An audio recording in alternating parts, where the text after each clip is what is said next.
నిరసన కార్యక్రమం నిర్వహిస్తా ఉన్నాం।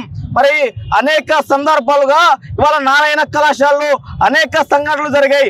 ఆ సంఘటనలు కూడా జిల్లా కలెక్టర్ గారికి సంబంధించినటువంటి ఆర్ఏఓ గారి దృష్టికి అనేక సందర్భాలుగా తీసుకువెళ్ళినప్పటికీ కూడా మరి ఆర్ఏఓ గారు స్పందించకుండా ఇవాళ నారాయణ కళాశాలకు కొమ్ము కాస్తూ ఈరోజు విద్యార్థుల ప్రాణాలతో చెలగాటమాడుతూ ఉన్నారని చెప్పేసి సందర్భంగా తెలియజేస్తూ ఉన్నాం।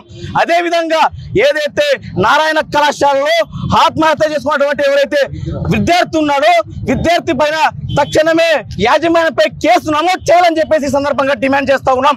అదే విధంగా రాష్ట్రంలో ఉన్నటువంటి విద్యాశాఖ మంత్రి నారా లోకేష్ గారు మరి ఈ సంఘటన మీకు కల్పించడం లేదా, ఈ సంఘటన పైన మీరు ఎందుకు స్పందించలేదని చెప్పేసి నారా లోకేష్ గారిని ప్రశ్నిస్తా ఉన్నాం। అంటే మీ యొక్క పార్టీలో ఉన్నటువంటి నారాయణ గారు మంత్రిగా వచ్చి మరి నారా లోకేష్ స్పందించలేదా, లేకపోతే ఎందుకు స్పందించలేదో కూడా మరి విద్యార్థి సంఘాలకు సమాధానం చెప్పాల్సినటువంటి అవసరం ఉంది। లేకపోతే నారా లోకేష్ గారికి వ్యతిరేకంగా ప్రభుత్వానికి వ్యతిరేకంగా మరి కార్యక్రమాలకు శ్రీకారం చుడతామని ఈ సందర్భంగా హెచ్చరిస్తా ఉన్నాం।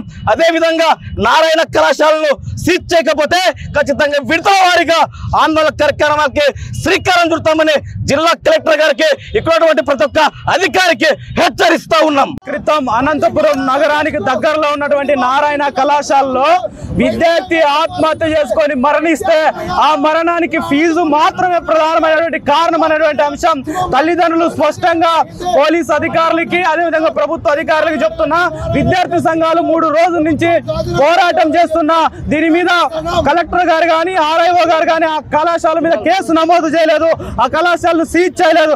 ఎంత దౌర్భాగ్యం అంటే ఈరోజు మంత్రి నారాయణ గారి దిష్టిబొమ్మ దహనం చేయడానికి అనంతపురం నడిబొడ్డున టవర్ క్లాక్ దగ్గరికి ఆయన దిష్టిబొమ్మను తీసుకొస్తే పోలీస్ యంత్రాంగం దిష్టిబొమ్మను దహనం చేయడానికి అడ్డుకొని దిష్టిబొమ్మ కాల్చనివ్వలేదు।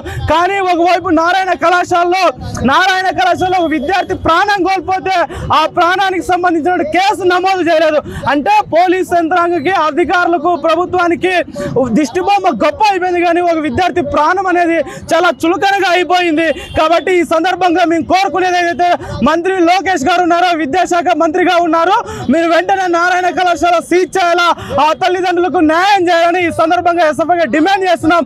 లేకపోతే మంత్రి నారాయణ గారిని ఆ పదవి నుంచి తొలగించాలా, విద్యార్థులకు సంబంధించిన ఫీజుల వేధింపులు ఆపాలని ఎస్ఎఫ్ఐగా డిమాండ్ చేస్తున్నాం। లేని పక్షంలో పెద్ద ఎత్తున ఆందోళన కార్యక్రమాలు నిర్వహిస్తాం। జిల్లా వ్యాప్తంగా రాష్ట్ర వ్యాప్తంగా అన్ని విద్యార్థి సంఘాలు కలుపుకొని ఎస్ఎఫ్ఐతో బంద్కు పిలుపునిస్తామని ఈ సందర్భంగా తెలియజేస్తున్నాం।